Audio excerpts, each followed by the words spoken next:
न जायते म्रियते वा कदाचित् नायं भूत्वा भविता वा न भूयः अजो नित्यः शाश्वतोऽयं पुराणो न हन्यते हन्यमाने शरीरे।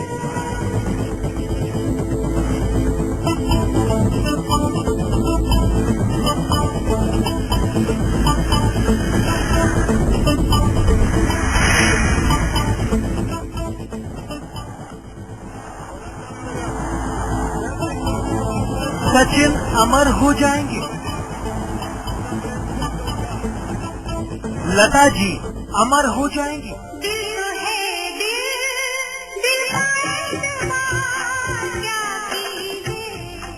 बच्चन का भी कोई कुछ नहीं बिगाड़ सकेगा। शाहरुख भी हमेशा हमेशा के लिए दिलों में घंटियां बजाते रहेंगे। गीता में लिखा है, शरीर तो नष्ट हो जाता है लेकिन आत्मा अमर रहता है। सांस का अंत पवन का अंत नहीं है। यूं समझो पार्थ कि प्राणी तो पहले बालक होता है, फिर वो बालक युवा हो जाता है, फिर वो युवा वृद्ध और फिर मृत्यु। किंतु ये यात्रा तो शरीर की है। आत्मा तो इससे भी आगे जाता है। वो एक शरीर को त्याग कर कोई और शरीर धारण कर लेता है। इसलिए जो यात्रा मृत्यु पर समाप्त हो जाए वो तो केवल शरीर की यात्रा है पार्थ, केवल शरीर की यात्रा है। हालांकि गीता ज्ञान में अमर ब्रेन का जिक्र नहीं है। जी हाँ, अमर ब्रेन यानी भेजा जो शोर करता है। भेजा शोर करता है, भेजा की सुनेगा तो मरेगा कल। वही भेजा अमर हो जाएगा। भेजा की सुनेगा तो मरेगा कल। अरे तू करेगा दूसरा भीखू महात्रे और कल्लू मामा का भेजा। कल्लू मामा। शाहरुख सचिन का भेजा। आप सोच रहे होंगे ऐसा कैसे हो सकता है। सवाल काफी बड़ा है और जवाब आपको मिलने वाला है। अमर ब्रेन की पोल खुलेगी लाइव स्पेशल।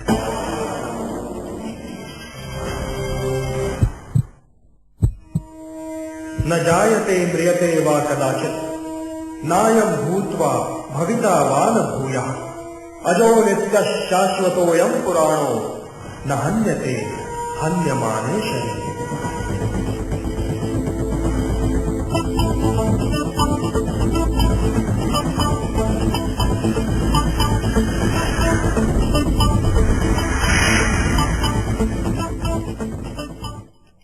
स्वागत है आपका। और सबसे बड़ा सवाल जो इंसानों के इंसानियत के सामने होता है, एक सबसे बड़ी इच्छा जो हम में से ज्यादातर लोगों की होती है, हम कभी मरे ना, यानी हम अमर हो जाएं।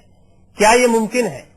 क्या इस शरीर को अमर रखा जा सकता है? क्या हमारे दिमाग को या उन दिमागों को अमर रखा जा सकता है जिन्होंने बहुत कुछ इंसानियत के लिए किया है? मसलन कई बड़े साइंटिस्ट हैं, कई बड़े कलाकार हैं जिनके बारे में कहा जाता है कि जब ये चले जाते हैं तो इनकी जगह को भरना नामुमकिन हो जाता है।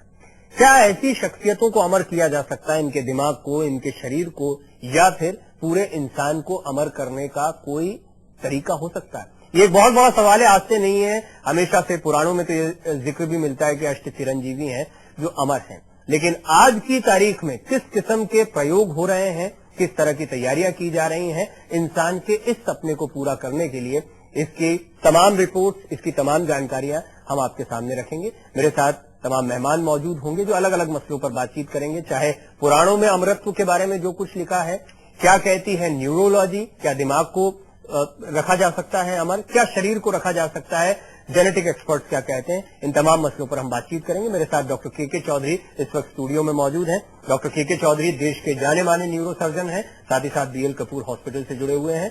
डॉक्टर चौधरी, सबसे पहले बहुत स्वागत है आपका। Thank you. आपसे हम बातचीत करेंगे, लेकिन इस बात की कवायद शुरू हो चुकी है, किसी इंसान के दिमाग को जिंदा रखा जा सकता है या नहीं रखा जा सकता, और रखा जाए इसके लिए कोशिशें शुरू हो चुकी हैं।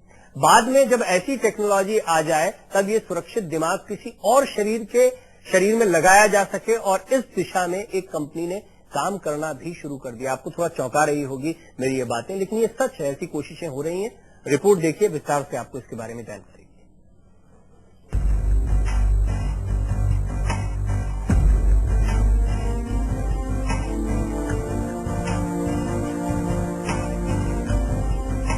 I don't ever want to die. It wouldn't suit me. 35 साल के इन्वेस्टमेंट बैंकर इनोकेंटी ओसाइटसी के ये शब्द अपने आप में ये बताते हैं कि इंसान में हमेशा जिंदा रहने का कितना जुनून है। वो जिंदा रहना चाहता है सदियों तक, चाहे उसका शरीर रहे या ना रहे। इंसान का दिमाग ही उसकी पर्सनालिटी को बनाता है और अगर वो जिंदा रहे तो इंसान कभी नहीं मर सकता। अब इस बात की कवायद शुरू हो चुकी है जिससे किसी इंसान के दिमाग को जिंदा रखा जा सके और बाद में जब ऐसी टेक्नोलॉजी आ जाए तब ये सुरक्षित दिमाग किसी और शरीर में लगाया जा सके। मॉस्को की एक क्रियोस ने इंसानी दिमाग और शरीर को हमेशा हमेशा के लिए जिंदा रखना शुरू भी कर दिया है। 2005 से लेकर अब तक इस कंपनी से 30 लोगों ने अपने दिमाग और शरीर को जिंदा रखने का कॉन्ट्रैक्ट भी कर लिया है। दरअसल ये कंपनी दिमाग और शरीर को लिक्विड नाइट्रोजन की मदद से जमा देती है जिससे इंसान के शरीर के टिश्यूज नहीं मरते। यानी आम भाषा में हम कह सकते हैं कि वो अंग एक बर्फ का पत्थर बन जाता है।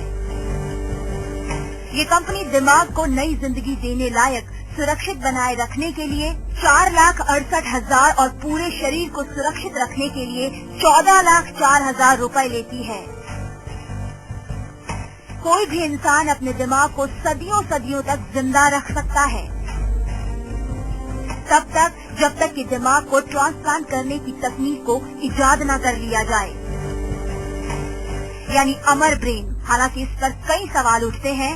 अगर कोई इंसान मरता है और उसका दिमाग सुरक्षित रख लिया जाता है, ऐसे में ट्रांसप्लांट तकनीक के आ जाने के बाद दिमाग को नया शरीर देने की गारंटी कौन लेगा? एक नजर में देखा जाए तो ये एक बहुत मुनाफे वाला बिजनेस भी लगता है जिसमें पैसे तो पहले ले लिए जाएंगे लेकिन काम कब होगा या होगा कि नहीं कोई नहीं जानता।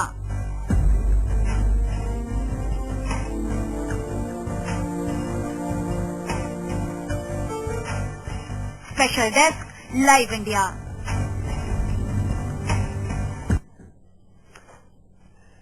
देश के जाने माने न्यूरो सर्जन चौधरी साहब, डॉक्टर चौधरी मेरे साथ तो मौजूद हैं ही, साथ ही साथ आप देख रहे हैं देश के जाने माने ज्योतिषाचार्य और वैदिक जानकार पंडित हरीश शुक्ला भी मेरे साथ जुड़ रहे हैं। पंडित जी बहुत स्वागत है आपका। साथ ही साथ जैसा मैंने कहा कि न्यूरोलॉजी पुराण यानी वेद पुराण हमारे क्या कहते हैं, अभी तक अमरत्व के बारे में हम क्या जाने हैं, के साथ साथ जेनेटिक एक्सपर्ट्स क्या कहते हैं, ये जानना भी बहुत महत्वपूर्ण है और इसमें हमारी मदद करेंगी डॉक्टर सीमा ठाकुर जो कि देश की जानी मानी जेनेटिक एक्सपर्ट हैं। बहुत स्वागत है डॉक्टर ठाकुर आपका भी। सबसे पहले मैं आपसे सवाल करना चाहूंगा डॉक्टर चौधरी, क्योंकि अभी जो रिपोर्ट चल रही थी उसमें हमने देखा कि क्या दिमाग को प्रिजर्व किया जा सकता है, यानी दिमाग को अमर करने की एक कवायद, एक कंपनी ये कोशिशें भी कर रही है कि कोई ऐसा दिमाग बचा कर क्या किसी और शरीर में लगाया जा सकता है। इस तरह की कई कोशिशें चल रही हैं, प्रयास चल रहे हैं। ये क्या अभी तक कल्पना है या इसमें हम कुछ आगे भी बढ़ चुके हैं? नहीं, शरीर के किसी भी हिस्से को प्रिजर्व तो किया ही जा सकता है। ये टेक्निक काफी डेवलप्ड है और कई सालों तक किया जा सकता है, इसमें कोई शक नहीं है। पर जहां तक ब्रेन प्रिजर्व करके उसको फिर से लगाने की बात है किसी और इंसान में, उसको ट्रांसप्लांट करने की बात है, उसमें तो अभी बहुत कुछ करना बाकी है। फिलहाल अभी इतना डेवलप नहीं हुआ है। न्यूरल ट्रांसप्लांटेशन बोलते हैं, बेसिकली ये ब्रेन ट्रांसप्लांटेशन नहीं है। ब्रेन के कुछ खास हिस्सों को हम ट्रांसप्लांट करते हैं पार्टिकुलर एरिया। ये अभी मुमकिन हो पाया है, ये अभी हम